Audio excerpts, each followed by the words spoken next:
Assalamualaikum warahmatullahi wabarakatuh. Perkenalkan, nama saya Muhammad Dimas Aditya dari kelas 12/4. Kali ini saya akan menjelaskan tentang materi tahammul ba'da al-hadis.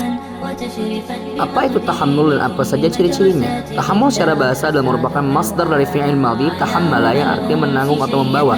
Adapun secara istilah, pengertian tahammul hadis adalah menerima hadis dan mengambilnya daripada syekh atau guru. Syarat-syarat tahammul ialah cukup dengan mencapai usia tamyiz dan berakal sehingga dapat memahami apa yang diterimanya, dan dhabit dapat menjaga hadis yang telah diterima baik dengan hafalan maupun tulisan.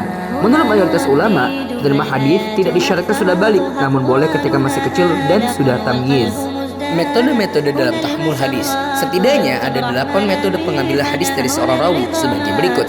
Pertama, as-sama', yang artinya mendengarkan. Maksudnya adalah hadir dan mendengar saat guru membaca hadis yang dihafalnya atau ditulis, baik dalam rangka mengimla atau dikte ataupun tidak.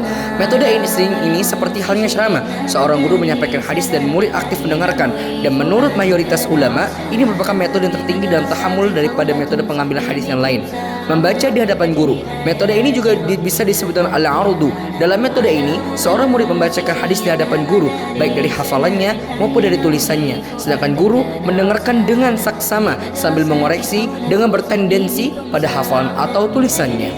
Lalu ada al-ijazah, adalah izin dari guru kepada murid untuk meriwayatkan hadis. Al-ijazah merupakan metode tahammul yang baru dan masih diperselisihkan keabsahannya. Menurut sebagian ulama boleh, dan menurut sebagian lagi tidak diperbolehkan. Ulama mutaqaddimin tidak memperbolehkan ijazah kecuali dengan ketentuan dan syarat-syarat yang sangat ketat. Mereka mensyaratkan guru yang mengijazahkan harus benar-benar tahu isi hadis yang diijazahkan.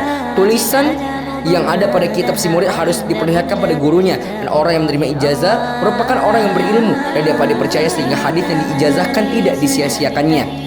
Keempat, al-munawwalah, adalah seorang guru ahli hadis yang menyerahkan lembaran tulisan hadis atau kitab hadis pada muridnya. Kemudian gurunya mengatakan, ini hadis dariku atau ini hadis yang aku dengar, dengan tanpa mengijazahkan. Lembaran atau kitab yang diberikan bisa milik guru atau milik murid dan telah diteliti oleh gurunya. Metode ini diperselisihkan oleh para ulama.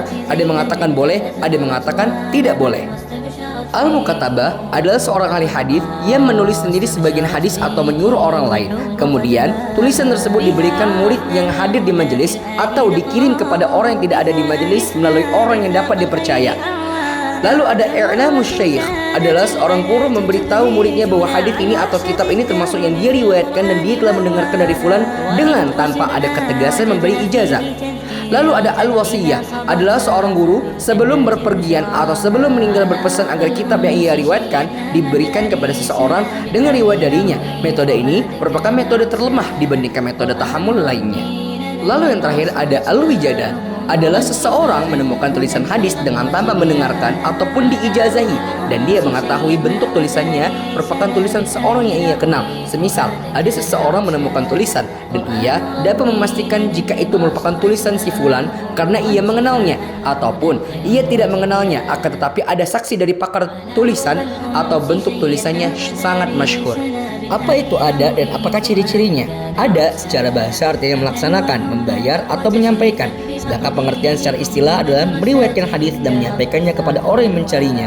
Syarat-syarat penyampaian hadis atau ada sebagai berikut. Yang pertama Islam, yang kedua mukallaf yaitu balik dan berakal, ketiga adil, dan keempat dhabit yaitu sempurna daya ingat hafalannya.